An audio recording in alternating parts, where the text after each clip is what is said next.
Chers téléspectateurs du quotidien national Oroya, bonsoir. Bienvenue dans votre émission Regard sur le passé.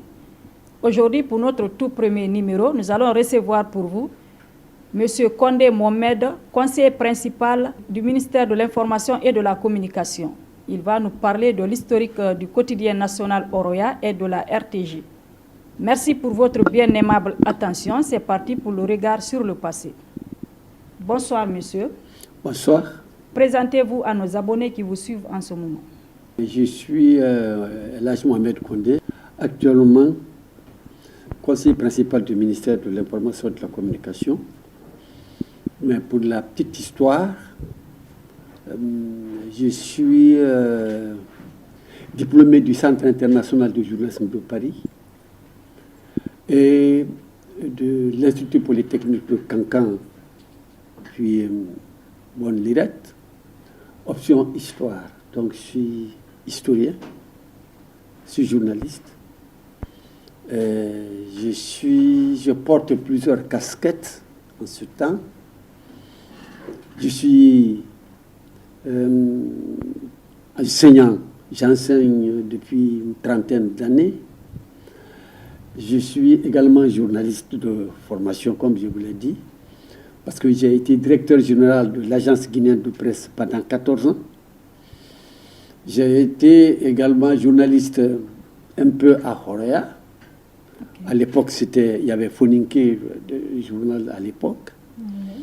Ensuite, j'ai fait un peu les différents postes au ministère de l'Information. Et au bout du rouleau, je suis écrivain. J'ai écrit beaucoup d'ouvrages. Voilà à peu près qui je suis maintenant. Alors, en tant que doyen, que saviez-vous du quotidien national Oroya dans le passé? Oroya, la création et le développement de Oroya se sont passés dans le contexte de l'évolution de la presse écrite en Guinée. Vous savez, c'est en 1925 qu'il y a eu le premier organe de presse en Guinée. C'était La Voix de Notre-Dame. C'était un journal chrétien qui était publié par l'Église. Mais pour que vous compreniez ça un peu, imaginez la colonisation française en Guinée a pris de l'élan à partir de 1895, date à laquelle on a donné le nom Guinée, sinon c'était les rivières du Sud. Et il y avait très peu de lecteurs, c'est-à-dire de personnes alphabétisées en Guinée à l'époque. Il n'y avait que les Libano-Syriens, des subalternes de l'administration coloniale et l'Église, ceux qui animaient l'Église, qui avaient la possibilité de lire un journal. Donc, c'est dans ces conditions que le premier journal guinéen qui a été créé était un journal chrétien. C'était La Voix de Notre-Dame qui a vu le jour en 1925. Donc, de 1925 jusqu'à pratiquement 1945, il y a eu flottement. Pourquoi 1945? C'est en 1945 que le premier journal considéré comme authentiquement de la population guinéenne en dehors de l'Église est né. C'est fait à la faveur d'une décision de l'administration française qui, en 1938, avait donné la liberté aux pays, aux colonies, de créer des partis politiques et des syndicats. Vous savez, c'est en 1938 qu'une décision du gouvernement français avait autorisé ça. Les premiers partis politiques avaient commencé à voir le jour, mais c'était des partis à caractère ethnique et régionaliste. C'était le parti des insulaires, l'Union des insulaires, l'amiral Gilbert Vieillard du Fouta, Union Mandingue de la Haute-Guinée, l'Union forestière de la Guinée forestière, c'était des partis à caractère ethnique. Et c'était, bon, compte tenu de l'analphabétisme et de ce qu'on pouvait appeler l'immaturité politique à l'époque, les partis n'ont pas pu réellement bien fonctionner. À partir de 1944, il y a un groupe qui est né ici qu'on appelait le groupe d'études communistes. C'était des gens, des intellectuels de l'époque qui se réunissaient pour étudier les œuvres marxistes de Karl Marx, c'est-à-dire les œuvres comme le Capital, comme les œuvres bizarrement de Emmanuel Kant qu'ils regardaient, les œuvres bien sûr de Lénine, etc. Les gens se réunissaient pour étudier ces œuvres-là. C'était des gens qui étaient un peu affiliés à la gauche française. Ces gens-là se réunissaient au cinéma Vox, en ville ici. C'est eux qui ont dit, bon, ce groupe-là a dit, bon, est-ce qu'on ne peut pas écrire un journal? Est-ce qu'on ne peut pas sortir quelque chose pour nous exprimer? Ce groupe d'études communistes avait en son sein des gens comme Sékou Touré, comme Réautra.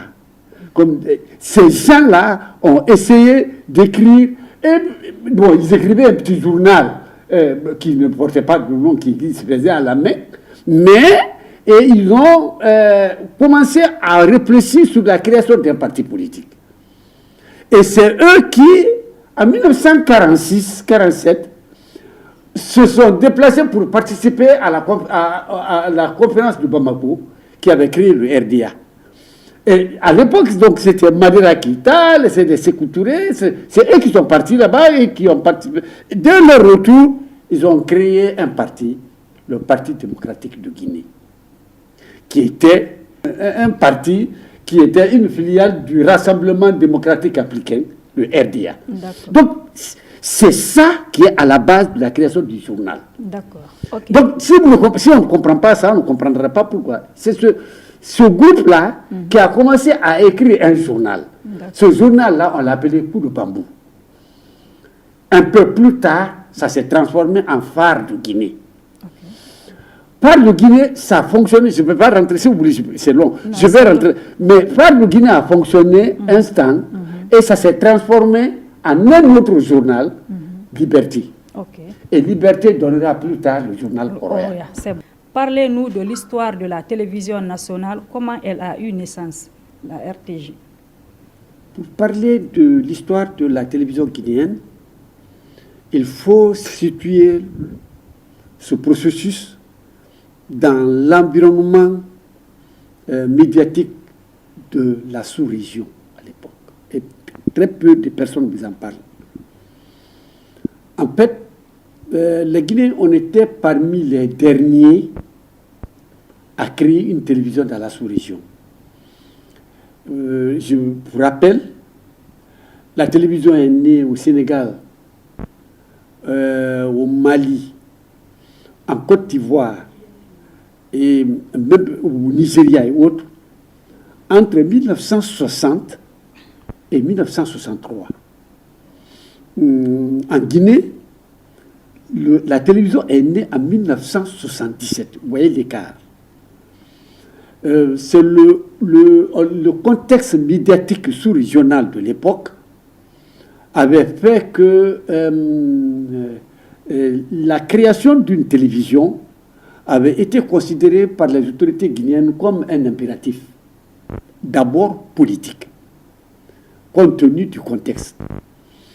Et par la force des choses, c'est en 1975 déjà, la Guinée avait pensé à la création d'une télévision. C'est pour cette raison qu'elle avait envoyé en formation à l'étranger 6 cadres dans le domaine de l'information et de la télévision. On a orienté des jeunes de l'université vers l'option télévision et la Guinée avait envoyé 6 cadres en formation au Maroc, en Algérie et autres, pour les préparer justement à créer dans le processus de création de la télévision. Mais c'est en 1976 qu'après beaucoup de pourparlers, la Libye a offert une télévision à la Guinée dans le cadre de la coopération libyo-guinéenne. Et les premières opérations avaient été commencées par justement le choix de 3 ou 4 Guinéens qui ont été envoyés en formation dans le domaine technique. Et la télévision guinéenne a vu le jour le 14 mai 1977 dans ces conditions-là. Et la difficulté qu'on avait, c'est que il y avait eu on avait mis en place une cellule qui avait géré le projet, qui était dirigé par M. Alpha Camara. Cette cellule a mis en place les premières équipes qui devraient créer la télévision. Et on n'avait pas pu créer un local, on n'a pas pu construire un local approprié pour cela. On a donc créé la télévision à l'intérieur de la radio. C'est ce que vous avez ici à Bourbinet. On a pris quelques pièces de l'ancien bâtiment, on en a fait la télévision de l'époque. Donc c'est dans ces conditions que la télévision guinéenne est née. C'est fait, le lancement a eu lieu le 14 mai 1977. Voilà. Si vous avez des questions à poser, c'est un peu long, mais j'ai résumé pour que le public comprenne un peu dans quelles conditions la télévision guinéenne est née. Quel conseil vous avez à donner aux dirigeants des différentes directions des médias publics dans le cadre des réformes? Bon, je n'ai pas grand-chose à dire pour ça, parce qu'on vit une période transitoire. On est dans une transition. Bon, les médias, je m'adresse surtout à leurs responsables et aux journalistes, doivent œuvrer, fabriquer et faire circuler, véhiculer des informations et des idéaux, des opinions qui sont susceptibles d'asseoir la paix et d'éviter les violences. Donc, on doit aller dans ce sens-là. Donc, le conseil que je vais donner à tout le monde est la responsabilité dans la collecte, le traitement et la diffusion de l'information. Ça, c'est un peu long, mais je préfère m'arrêter à ce niveau-là. Okay. Alors, quelle vision avez-vous du feu général Lansana Conté, qui a été le premier à asseoir les bases de la liberté de la presse en Guinée? Dans la période coloniale, jusqu'à 1958, c'était la loi française. Okay. La loi française était une loi, à l'époque, c'était la liberté de la presse. Et c'est cette liberté qui a permis justement la création de la radio guinéenne. Et donc, Lansana Conté a contribué fortement, si vous voulez, à asseoir une tradition en matière de presse. Parce que c'est lui qui a fait revenir le pluralisme de la presse après le caractère monolithique de la Première République. Sur ce plan, oui, je suis d'accord avec vous. Bon, parce que la libération des zones, c'est lui qui l'a fait. Oui, bien sûr. Je comprends ça. Bon, il a ramené la liberté de la presse avec. Alors, un conseil pour la jeunesse montante avec ce monde numérique? C'est simple. Je demande aux journalistes actuels, vous les jeunes, de comprendre un certain nombre de principes dans le journalisme. Le journalisme est un art. La communication est une science. Mais les deux reposent sur des lois qui sont des lois scientifiques. Je dis bien qu'ils sont des lois scientifiques. Donc, qui ne varient pas à la couleur, selon la couleur de la personne. Quand on ne peut pas semer le riz et récolter le manioc. Donc, ce qui est clair, c'est que je demande à ces jeunes-là d'observer l'intégrité professionnelle et morale dans la collecte, le traitement et la diffusion de l'information. Et comprendre que l'information n'a de valeur que quand elle est utile. Quand une information n'est pas utile, elle est inutilisable, elle ne vaut pas la peine d'être faite. Et elle ne peut être utile que lorsque le journaliste est crédible. Le journaliste ne peut être crédible que lorsqu'il est intègre.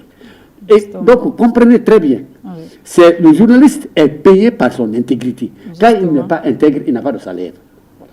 Ça, c'est vrai, on a compris. Peut-être un appel à l'endroit de nos autorités pour l'engagement et l'insertion des jeunes dans l'administration. Non, mais ce n'est pas un appel aux autorités qu'on doit faire, c'est un appel aux jeunes pour leur dire de se former très bien. Oui. Quand on est correctement formé, on trouve du travail. Oui. Mais quand on est mal formé, ça serait difficile. Même si le gouvernement vous ouvre toutes les portes, vous ne passerez pas. Donc, la recommandation que je fais, c'est de dire aux jeunes de bien suivre les cours et d'apprendre correctement le métier. Si vous êtes mal formé, vous ne servez à rien. Merci d'avoir accepté notre invitation. Merci. Voilà donc, aimables téléspectateurs, ainsi prend fin cette émission. Merci à tous de l'avoir suivi. Portez-vous bien et à très bientôt pour un autre numéro. Au revoir.